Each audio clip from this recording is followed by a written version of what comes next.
Bismillah ar-Rahman ar-Rahim, salam alaikum wa rahmatullahi ta'ala wa barakatuhu. Je réponds à cette terre hexagonale parce que je lui ai promis de lui répondre de bouche à oreille, c'est mieux que l'écrit. Alors, sache que tu nous apportes, ou tu nous donnes la chance, ou tu nous tends une perche pour que les gens puissent avoir une information qui n'était pas prévue dans mes discussions, par exemple. Hein? On a parlé des anges, or, il n'était pas dans mon intention de parler des anges, mais tu l'as évoqué. C'est-à-dire, on ne va pas dire grâce à toi et te lancer des fleurs, mais sache que tu es important dans tout ce que tu écris, dans tout ce que tu fais, et tu ne gênes personne. Je t'ai donné de quoi te rassasier. Je t'ai lancé le défi concernant la question que tu as posée par rapport à l'intercession. Le problème, c'est que tu as passé de ça aux anges. Alors, je t'ai dit qu'il y avait des anges qui avaient fait des misères. Je ne l'ai pas dit comme ça. J'ai dit qu'il y avait des anges qui ont râlé quand Dieu a dit qu'il allait créer. Il leur a dit, vous ne savez pas de quoi vous parlez, moi je sais de quoi je parle. Mais par contre, les anges sont créés pour obéir, et ça on le sait, sauf exception.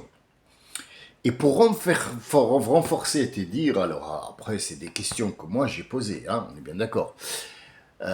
Dieu ne pose pas de questions. C'est pas une question qu'il a posée aux anges, ou il les informe parce que c'est les associés. Pas du tout. C'était pour un but bien précis, pour leur prouver que l'être humain est meilleur qu'eux, et pourtant eux ils sont créés pour servir la cause de la nôtre et non pas pour servir Dieu. Dieu ne se fait pas servir. Dieu, c'est pas un homme qui est assis sur une table et à qui on apporte à manger. D'accord? Dieu ne se sert pas des anges pour accomplir des choses.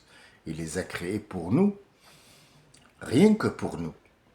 Mais tu m'as donné une ayah. Bon, je sais que tu l'as prise et tu l'as mis directement en arabe, copier-coller. Mais le problème, c'est que tu ne l'as pas comprise. Tu l'as tout de suite, tu es allé à la comment dire, traduction en français, et tu es revenu vers moi pour me dire que les anges, c'est pas vrai ce que tu dis, les anges, ils sont, mais d'une façon très intelligente. Je comprends et j'accepte, et j'ai bien souri en tout cas, mais ça me donne l'occasion d'expliquer des choses à des gens qui n'ont pas eu cette explication. Ce matin, dans le privé, ça ne s'est pas vu sur les commentaires, mais il y a des gens qui m'envoient dans le privé.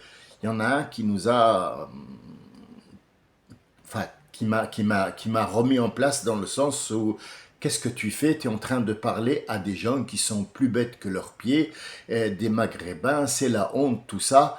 Il a raison, il est en pétard. Mais je ne crois pas que ce soit un Maghrébin, ou alors c'est un Maghrébin qui est français, donc il a insulté les gens de Gaouri, tout ça. J'ai bien compris. C'est un coup de gueule, il n'est pas méchant. Il n'est pas méchant, mais il est très carré et pointu parce qu'il n'accepte pas qu'il y a des gens qui ne comprennent pas ça. Moi, je comprends. Je pousse tes coups de gueule, mais je sais que la plupart d'entre vous ne savent pas que dans le paradis, la récompense qu'on va avoir, on peut planter un arbre en étant vivant. Hein? Un arbre? Comment ça, un arbre? Un paradis, un arbre? Paradis, il n'y a pas d'arbre à planter. Qu'est-ce que tu me racontes? Le paradis, il n'y a pas de... Si. C'est un arbre du paradis. Et le mot planter, on n'a pas d'autre mot pour dire planter un arbre. Est-ce que tu as un autre mot pour expliquer planter? Il n'y a pas. Donc on va prendre le mot planter pour expliquer que tu peux faire un paradis à toi-même dans ton paradis que Dieu va te faire. Parce que tu ne pourras pas faire mieux que Dieu. Donc il te donne la chance, il te dit, tiens, tu veux planter? D'accord. Subhanallah, walhamdulillah, wa la ilaha illallah, wallahu akbar, wa la hawla wa la quwwata illa billah. Je viens de planter un arbre dans mon paradis si jamais j'ai l'occasion d'y aller. Sinon, c'est quelqu'un d'autre qui en profitera. Regarde, voir combien tu plantes d'arbres dans ta vie. Pourquoi ces 5 mots? C'est pas aujourd'hui que je vous le dirai. C'est très simple. Subhanallah, walhamdulillah, wa la ilaha illallah, wallahu akbar, wa la hawla wa la quwwata illa billah. C'est Abu Bakr qui l'a dit, le gendre de notre prophète, qui lui a dit, Ya Rasulallah, wa la hawla wa la quwwata illa billah. Il lui a dit, wa la hawla wa la quwwata illa billah. Dieu vient de m'informer qu'il accepte ton mot. Ça s'appelle Al-Baqiyatu Salihatu Khayrun Inda Rabbika wa Abqa, Surat Al-Kahf, la grotte. D'accord. Tu m'as dit, je cite le verset, Ya ayyuhalladhina amanu.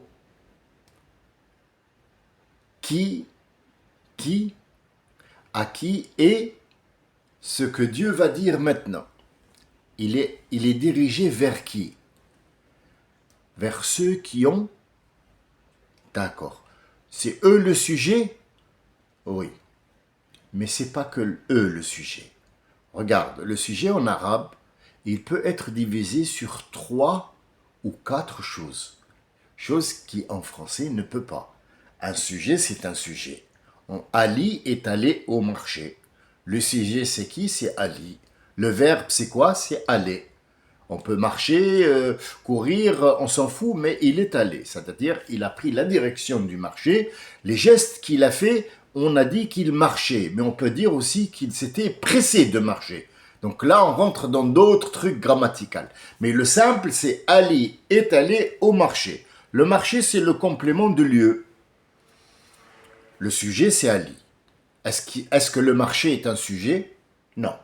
C'est le complément de lieu.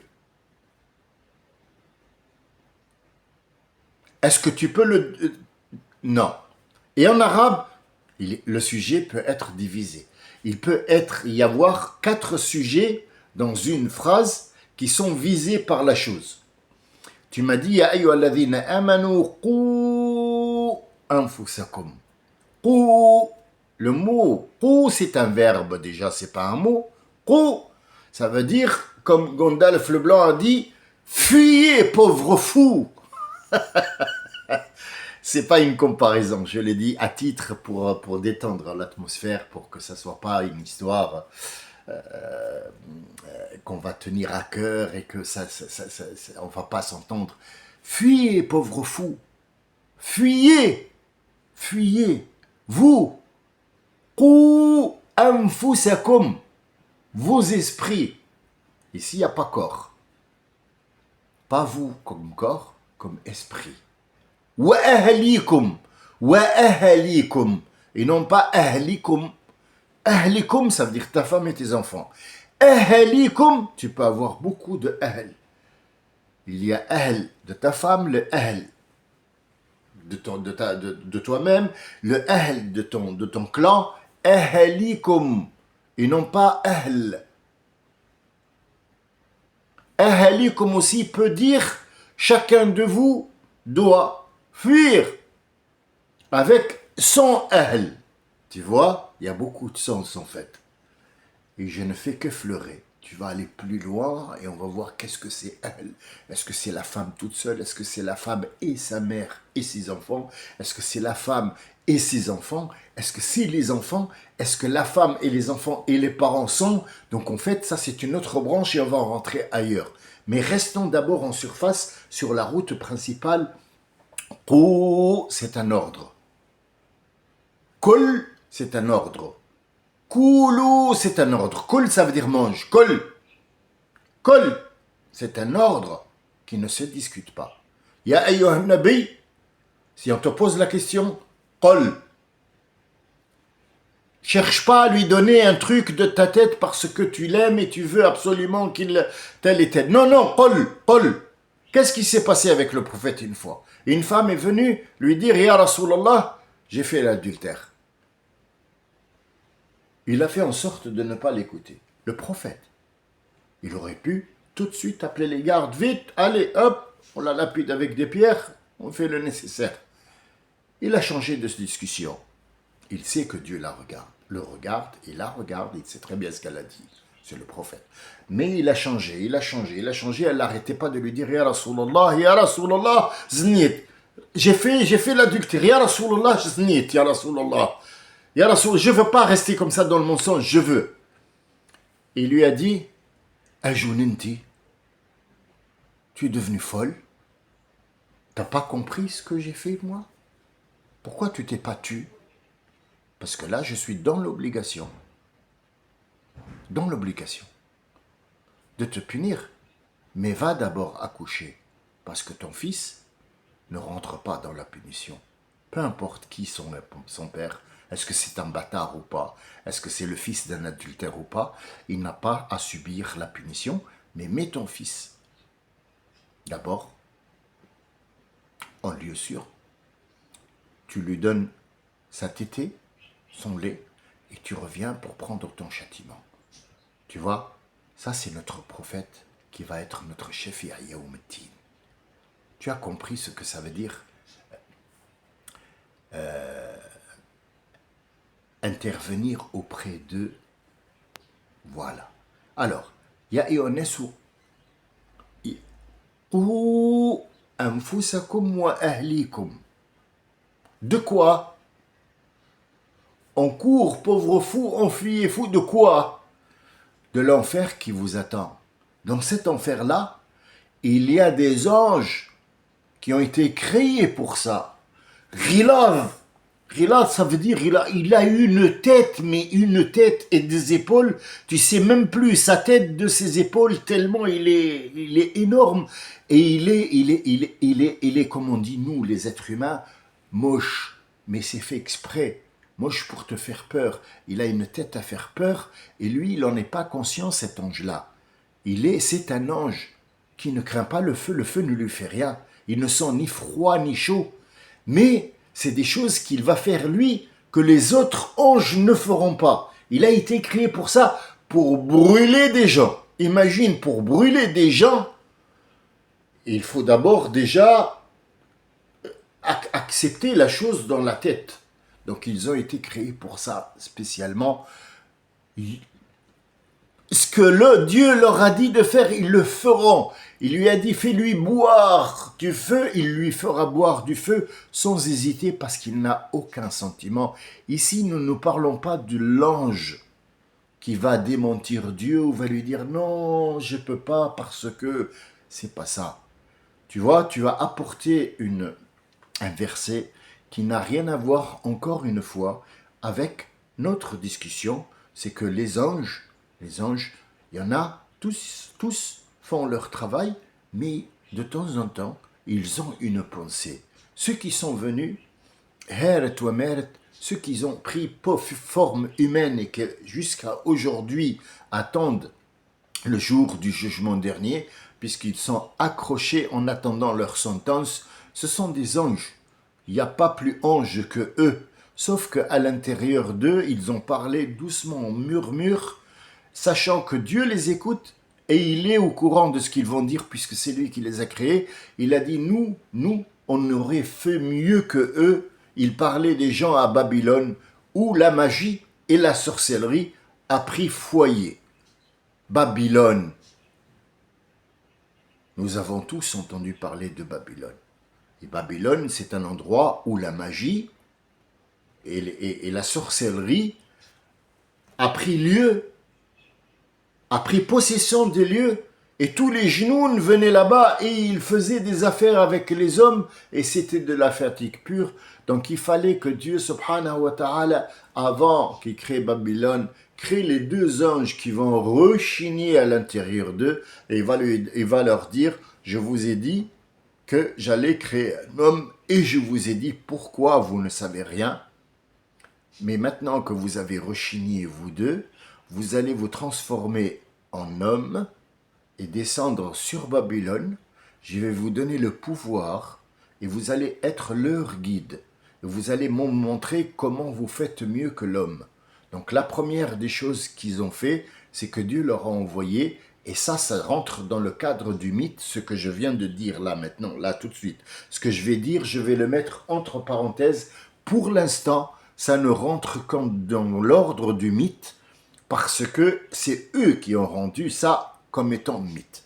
Il va leur envoyer une femme d'une beauté incroyable qui s'appelle Zohra, c'est Vénus. Vénus qui est aujourd'hui l'étoile du berger. Là, on rentre dans le mythe. Là, on peut dire, ouais, c'est des conneries, mais on la prend comme étant vrai parce qu'il y a vraiment une femme d'une beauté rare qui est venue, qui a été envoyée, créée spécialement pour ces deux anges, et elle va les tenter. Mais ils ont été tellement tentés que l'un d'eux a rappelé l'autre, il lui a dit attention, on est des anges, on est venu ici parce qu'on a dit tel et tel et tel, mais elle les a tellement envoûtés qu'ils se sont trouvés pris dans le piège. Et pour pouvoir dormir avec elle, puisqu'ils étaient à deux, et c'est ce qu'on appelle sifer, c'est ce qu'on appelle une partouze, ça ne se fait pas, mais eux ils vont le faire. Elle leur a dit d'abord, j'ai une condition, on va d'abord boire et chanter. Donc ils vont boire de l'alcool. Une. Et ils vont faire une partouze. Deux. Il y en a un qui les a vus dans cette chambre, qui a ouvert par ma garde, il les a vus, il a fermé, ils l'ont tué. Trois. Et j'en passe jusqu'à ce qu'ils ont commis toutes les horreurs du monde dans cette cité qui s'appelle Babylone. Pourquoi? Est-ce que c'est parce que Dieu les a punis? Non. Il les a créés pour une cause. Pour te montrer que les anges ne sont pas mieux que toi. Il t'aime, toi, être humain. Et il a créé les anges pas pour son truc personnel à lui. Non. Ils prennent les ordres pour être à ton service à toi. Il a donné l'ordre à la terre pour être à ton service à toi. Et les anges peuvent se tromper, même s'ils ont été créés pour ne pas se tromper, pour ne pas réfléchir, mais ils ont le droit d'émettre leur propre opinion, malgré qu'ils sont dépourvus de pensée, ils obéissent seulement. Mais ici, le sujet, c'est les ya ayyuhalladhina amanu qu. Attention à ce qui vous arrive, ce qui va vous arriver si vous allez en enfer et que vous êtes punis. Là-bas, il y a des anges qui ne pensent à rien. Là-bas, vraiment, ils vont pas donner leur venue, ils sont shided rilav et ils vont vous faire souffrir le martyr. Et encore, ce que je dis, c'est des mots humains. Mais ce qui vous attend après avec ces anges-là, vous n'avez aucune idée. Donc le rapport de ces anges-là avec ce que moi je t'ai dit par rapport aux anges n'a pas lieu d'être et il faut absolument que tu commences à accepter une certaine logique sans trop te méfier. Trop de miel perd son goût. Trop de miel perd son goût. Et trop d'eau, tu peux être noyé malgré qu'on vit avec l'eau. Et c'est l'eau qui nous fait vivre. Sans eau, on peut mourir. Mais trop d'eau peut te noyer et mourir. Donc accepte les choses sans aller dans des endroits où Shaitan t'emmène pour te dire c'est pas vrai ce qu'il raconte, viens je vais te dire une autre histoire moi et tu vas rentrer dans des trucs où tu ne peux pas sortir par la suite. Ce que tu fais c'est bien, mais n'en fais pas trop, parce que si tu en fais trop de questions tue la question, et comme dit mon ami Hervé, trop d'informations tue l'information. Mais aujourd'hui on sort avec quelque chose qui est bien. Si tu veux planter des arbres dans ton jardin paradisiaque, des arbres du paradis, sache que subhanallah walhamdulillah wa la ilaha illallah wallahu akbar wa la hawla wa la quwwata illa billah. J'ai planté un arbre maintenant dans mon paradis. Si jamais Dieu m'accorde l'entrée, ça sera un arbre que je trouverai. Et je le dis dans la journée 70 fois. Donc tous les jours, j'en mets 70 arbres. Et je ne sais pas arbre de quoi. Ce n'est pas une plantation comme la terre ici où il faut de l'eau, des machins, de la sève. Non, non. C'est un arbre paradisiaque que je fais. Je le fais toujours. Je l'ai appris à mes enfants. Et si jamais je vais dans mon paradis, il y a une chose que vous devez savoir sur le paradis, que notre prophète nous a dit de temps en temps. Il nous donne une petite aperçu sans pouvoir nous donner l'imagination qu'on ne peut pas avoir, parce que Dieu a dit, et il ne faut pas qu'il démente Dieu. Dieu a dit, il y a des choses au paradis que vous vous n'avez jamais vues et que vous ne verrez jamais, sauf si vous êtes sur place. Mais le prophète nous donne des petits indices. Il dit que dans le paradis, il y a ce qu'on appelle, nous, des tableaux. Est-ce que c'est des tableaux? Non, c'est une métaphore. Il y a des ouvertures où il y a par exemple un paysage que tu connais déjà, que tu as vu dans ta vie. Et ce paysage, il te plaît. Et quand il te plaît, tu te trouves dedans. Tu erres dans ce paysage comme tu veux. Il n'y a pas le temps est mort. Tu erres pendant des milliards d'années dans ce paysage et tu rentres, parce que dans ce paysage aussi, il y a une autre ouverture et une autre ouverture et une autre ouverture infinie.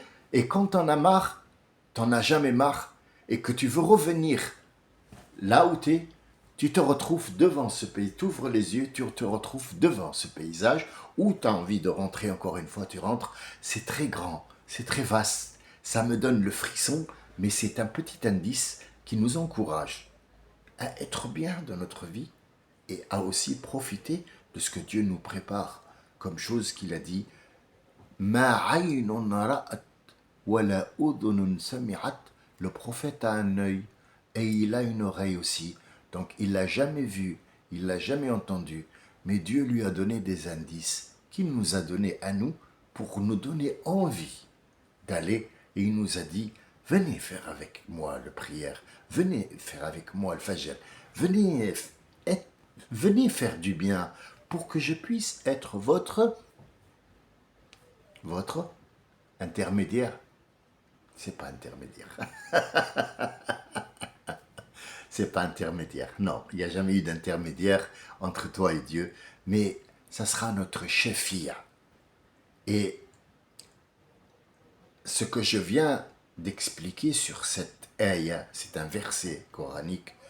Il a un verset qui le devance et un verset qui le suit derrière, et ils sont attachés. Il y a d'autres sens. Le sens ici ne repose pas sur les anges, il repose sur la punition, la sévérité de la punition. Elle est tellement sévère que il a utilisé ces mots-là et il a utilisé les mots ange pour savoir qu'il n'y a pas d'échappatoire. Et c'est un conseil qu'il te donne. Ya ayyuhalladhina amanu qu anfusakum wa ahlikum. Donc le verset est long dans l'explication, il est très vaste. Je l'ai balayé comme d'habitude parce qu'on ne peut pas faire autrement. J'espère que ma sœur Fatiha, je t'ai appris autre chose aujourd'hui. Subhanallah, walhamdulillah, wa la ilaha illallah, wallahu akbar, wa la hawla wa la quwwata illa billah al-ali al-azim. Tu as planté un arbre. La prochaine fois, quand je viendrai pour vous parler, enregistrer, je vous parlais de ces 5 baqiyat salihat, rien que ça. Wassalamu alaikum wa rahmatullahi ta'ala wa barakatuh.